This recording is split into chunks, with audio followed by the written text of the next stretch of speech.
নিষিদ্ধ কর্মে যুক্ত কোনো ব্যক্তি সাধক হতে পারে না। যে সাধক সে হয় অসতের প্রতি বিমুখ হবে, নয়তো সতের সম্মুখীন হবে। দুটোর মধ্যে যে কোনো একটা কাজ তো তাকে করতেই হবে, তখনই সমস্যা মিটবে।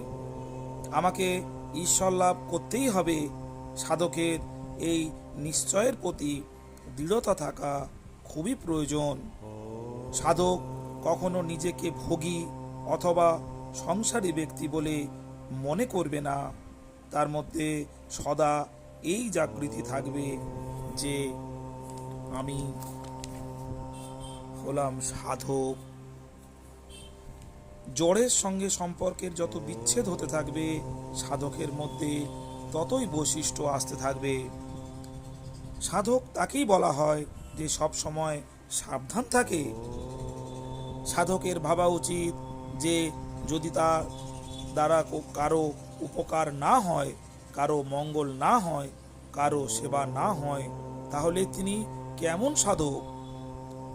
সাধকের সাধনা বা সিদ্ধির ব্যাপারে ভাবা উচিত নয়, কিন্তু পরমাত্মা প্রাপ্তির জন্য অবশ্যই ব্যাকুল হতে হবে।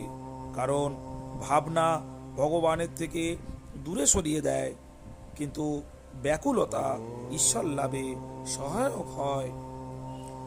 যতদিন নিজের ব্যক্তিত্বের আভাস থাকবে, ততদিন সাধকের মধ্যে সন্তুষ্টির ভাব থাকা উচিত নয়। ভোগী ব্যক্তির কাছে নিদ্রা বন্ধুর মতো প্রিয় লাগে, কিন্তু সাধন ভজনরত ব্যক্তির কাছে নিদ্রা শত্রুর মতো অপ্রিয় হয়। যারা ভজন করে না তাদের এই অজুহাত যে এখন তো কলিকাল, কিন্তু যারা ভজনা করতে চায় তাদের পক্ষে এটি হলো অতি উত্তম সময়। সাধককে সব সময় সাবধান থাকতে হবে।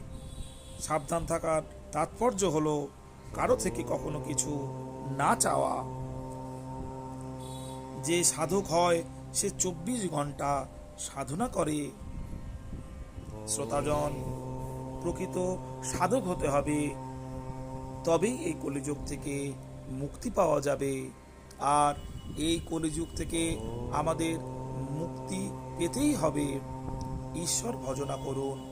একমাত্র ঈশ্বর ভজনায় আমাদের পাপ মুক্তি ঘটিয়ে ঈশ্বরমুখী করে তুলবে।